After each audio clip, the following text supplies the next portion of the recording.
Sejak tahun 1450, ada 6 mata uang terbesar yang pernah megang kekuasaan ekonomi dunia. Dan di akhir nanti, dari data ini, kita bisa tahu kenapa US dollar tuh bakalan tergantikan atau enggak dalam waktu dekat. Oke, kalau lu nanti dapat insight baru dari video ini, please do like and subscribe channel ini. Apa yang dimaksud dengan World Reserve Currency? Gampangnya, ini adalah mata uang terbanyak yang dipegang sama pemerintah dan institusi untuk mereka ngelakuin transaksi dengan negara luar, termasuk ekspor-impor, forex, dan investasi. Dan ini adalah mata uang yang paling liquid yang bisa kita pakai untuk belanja nggak cuma di skala lokal tapi juga dalam skala global karena kekuatannya memang diakuin oleh seluruh dunia. Saat ini reserve currency global kita adalah US dollar. Sekarang kita lihat 6 mata uang terkuat sejak tahun 1450. Mata uang terkuat pertama dulu dipegang oleh Portugal semenjak tahun 1450 sampai 1530. Portugal dulu jadi negara yang dominan pada zamannya Kaisar Ottoman Empire, atau kalau di Indonesia tuh kita taunya Kesultanan Utsmaniyah. Pada era eksplorasi ini, Portugal berhasil ngejelajah Afrika, Asia, Timur Tengah, and mostly Eropa Tenggara. Karena cakupannya yang luas juga inilah, maka mata uang negara Portugal jadi paling banyak digunain dalam perdagangan global. Meski bertahan selama 600 tahun, akhirnya Ottoman jatuh. Sebagian besar karena persaingan dengan negara-negara seperti Inggris, Prancis, Rusia, sama mereka juga kalah di Perang Dunia Pertama karena salah pilih sekutu, Jerman. Mata uang kedua, Spanyol. Sejak tahun 1530 sampai 1640, Spanyol bareng-bareng dengan Portugal nih ngebentuk namanya Uni Iberia, yaitu pemerintahan yang berfungsi buat ngatur negara-negara jajahan mereka. Di sini koin perak milik Spanyol nih jadi simpanan mata uang global yang diakuin di Eropa, Asia, dan Amerika karena memang suplai perak yang sangat berlimpah dari Amerika Selatan. Akhirnya mereka kolaps karena perang dan revolusi yang terjadi di tahun 1600-an. Mata uang ketiga, Belanda. Sejak tahun 1640 sampai 1720, Belanda nih punya peranan penting dalam kekuasaan global semenjak berdirinya perusahaan Hindia Timur, atau kalau kita di Indonesia nih kita kenal dengan VOC. VOC sendiri dibentuk sebagai perusahaan publik pertama yang nanganin perdagangan perusahaan internasional yang fokusnya ke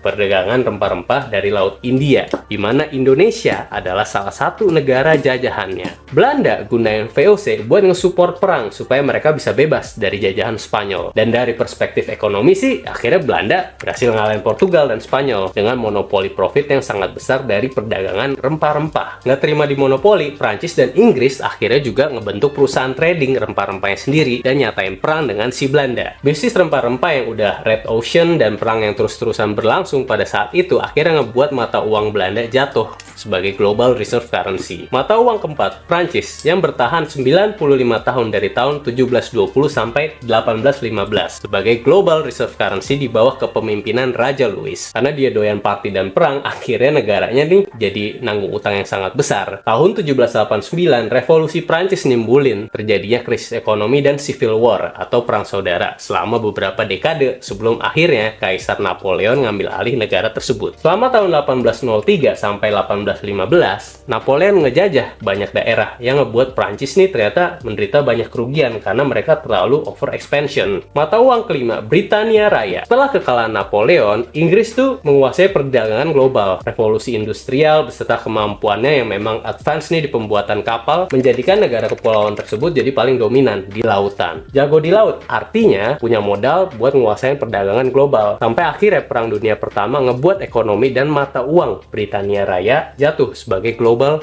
reserve currency.